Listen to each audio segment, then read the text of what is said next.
নমস্কার বন্ধুরা, বেঙ্গল সুইটস চ্যানেলে আপনাদের সকলকে স্বাগত জানাই।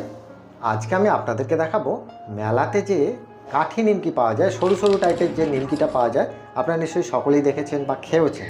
ওই নিমকিটা আপনারা একদম মেলার দোকানের মতো কিভাবে বাড়িতে বানাবেন সম্পূর্ণই কিন্তু আজকের ভিডিওতে দেখিয়ে দেবো। আমি এখানে নিমকিটাকে একটু স্পেশালভাবে বানাবো, একটা কি দুটো ভাজা মশলা ইউজ করেছি। তো আজকের রেসিপিটা তৈরি করার জন্য আমার সাথে একজন আমার নিজের গেস্ট আছে, আমরা দুজন মিলেই কিন্তু আজকে রেসিপিটা তৈরি করব।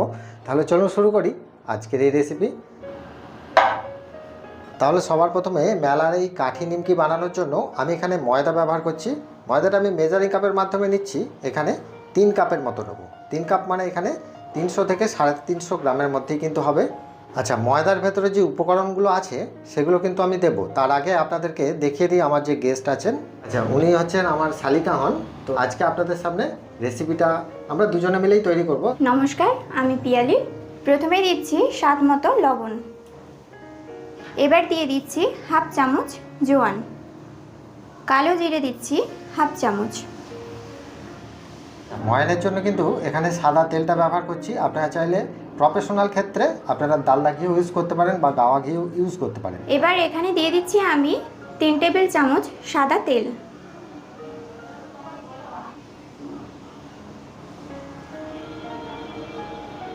এই যে এখানে সমস্ত কিছু উপকরণগুলো দেওয়া হলো, এটা দিয়ে শুধু নিমকিটা হবে না, এতে আরও দু একটা এক্সট্রা উপকরণ আছে ভাজা মশলা, সেটা আমি কিন্তু দেখিয়ে দেবো। তার আগে এটাকে ভালো করে মেখে নিতে হবে। দেখুন, এবার এটাকে বেশ আমি ভালোভাবে মিশিয়ে নিয়েছি। এখানে দেখুন 1 কাপের মতো আমি এখানে হালকা উষ্ণ গরম জল নিয়েছি। এবার এই উষ্ণ গরম জলটা দিয়ে কতটা জল লাগছে বা কতটা বেঁচে যাচ্ছে সমস্তই দেখিয়ে দেবো। এটাকে অল্প পরিমাণে জল দিয়ে মাখবেন যাতে করে ময়দাটা মিডিয়াম টেক্সচার হয়। আচ্ছা, এইবার দেখুন খুব সুন্দরভাবে কিন্তু এটা মেখে নিয়েছে, খুব একটা বেশি কিন্তু নরমও করেনি, মিডিয়ামভাবেই কিন্তু এটা মাখা আছে। তো এখানে সাধারণত দেখুন 1 কাপ যে জল নিয়েছিল, 1 কাপ জল থেকে কিন্তু হাফ কাপের একটু বেশি লেগেছে, মানে 4 ভাগের 3 ভাগ জল লেগেছে, 1 ভাগ বেঁচে গেছে। এটা আর লাগবে না, এটা সরিয়ে দিলাম। এটা মেখে নেওয়ার পর সাধারণত এটাকে 10 মিনিটের জন্য রেস্টে রেখে দিতে হবে। রেস্টে রেখে দিলে দেখবেন এটা খুব সুন্দরভাবে সেট হয়ে যাবে। ভাজা মশলাটা বানানোর জন্য এখানে আমি দিয়ে দিচ্ছি 2 চামচ জিরে, আর দিচ্ছি 2টো শুকনো লঙ্কা। আচ্ছা, শুকনো খোলাতে এটাকে জাস্ট হালকাভাবে একটু নেড়ে নিতে হবে। একটু হালকা সুন্দর যখন সুগন্ধ ছাড়বে তখন এটা নামিয়ে নিতে হবে। এবার দেখুন গ্যাসের ফ্লেমটা অফ করে দিয়েছি। এবারে এগুলোকে নামিয়ে নেব।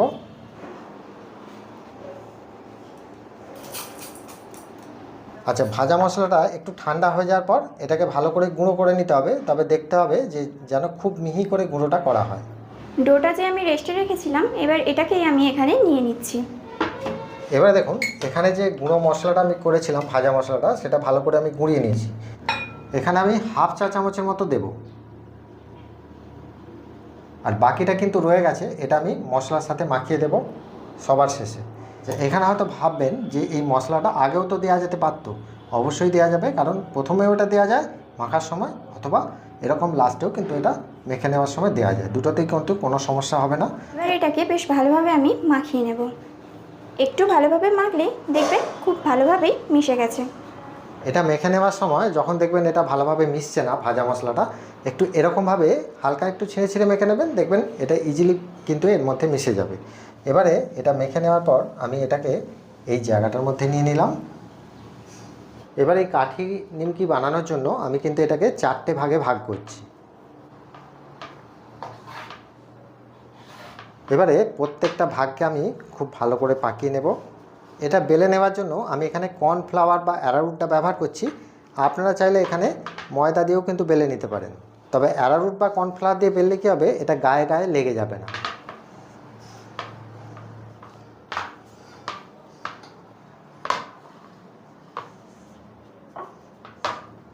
দেখুন এটা আমি বেলে নিয়েছি। এটা সাধারণত দেখে বুঝতে পারছেন যে বাড়িতে যেরকম আপনারা রুটি তৈরি করেন ঠিক তার থেকে একটু পাতলা করে বেলে নিলেই দেখবেন এটা একদম পারফেক্টভাবে রেডি হয়ে যাবে।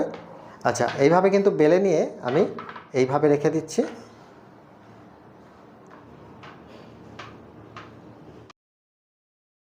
আচ্ছা, এইবারে দেখুন এখান থেকে আমি একটা একটা করে তুলে নেব। আর এর উপরে দেখুন হালকা করে কর্নফ্লাওয়ার লাগিয়ে দিচ্ছি।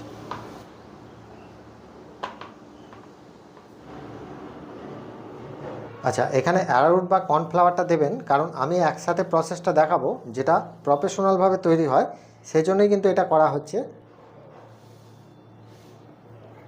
এবারে দেখুন এটাকে আমি পিস তৈরি করে নিচ্ছি।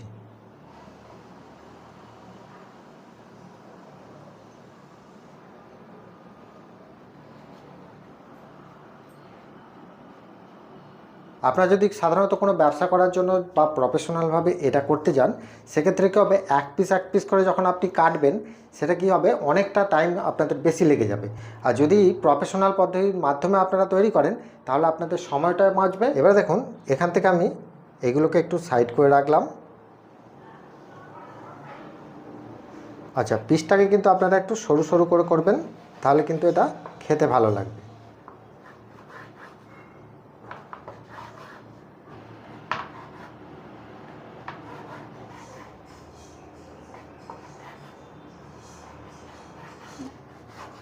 এবারে দেখুন এটা খুব সুন্দরভাবে পিস হয়ে গেছে। আর এখানে দেখুন প্রফেশনাল যে পদ্ধতি, এখানে যে অ্যারারুটটা আমি মাখিয়ে রেখেছিলাম, এর জন্য কিন্তু এটা খুব সুন্দরভাবে ইজিলি দেখুন ছেড়ে যাচ্ছে, গায়ে গায়ে কিন্তু লাগছে না।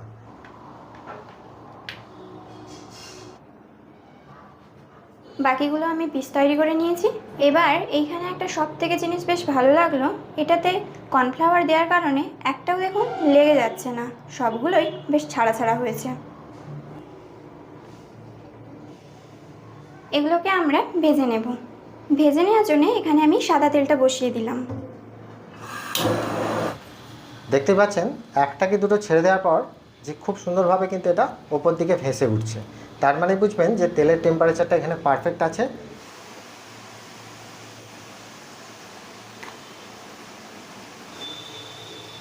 আচ্ছা, এটা ছেড়ে দেওয়ার পর এটা একটু হালকাভাবে নাচিয়ে নেবেন, তাহলে কি হবে, এর মধ্যে থেকে দেখবেন তলা থেকে ওপরে খুব সুন্দরভাবে ভেসে উঠবে, আর যে গায়ে যে জড়িয়ে আছে এটাও কিন্তু একদম সুন্দরভাবে খুলে যাবে।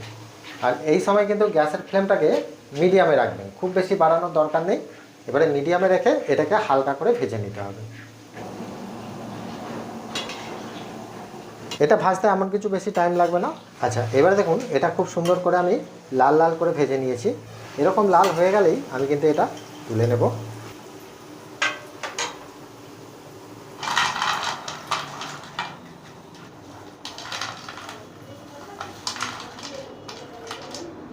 এটা ভাজার পরে একটু ঠান্ডা করে নেবেন।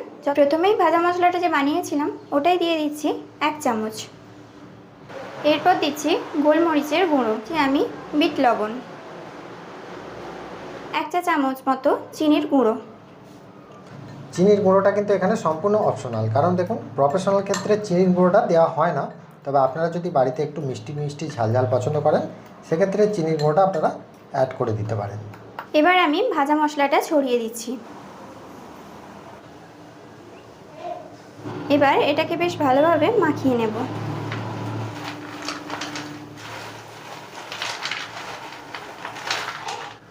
এবার একটা ভেঙে দেখাচ্ছি, দেখুন কেমন হয়েছে।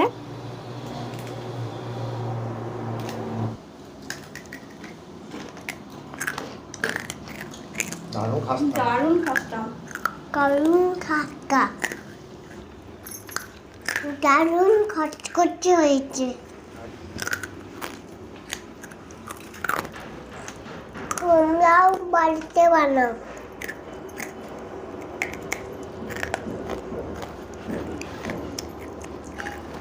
নমস্কার বন্ধুরা, আজকের রেসিপিটা কেমন লাগলো জানাবেন অবশ্যই লাইক কমেন্ট শেয়ারের মাধ্যমে। আর যদি ভালো লেগে থাকে অবশ্যই চ্যানেলটিকে সাবস্ক্রাইব করে পাশে থাকবেন।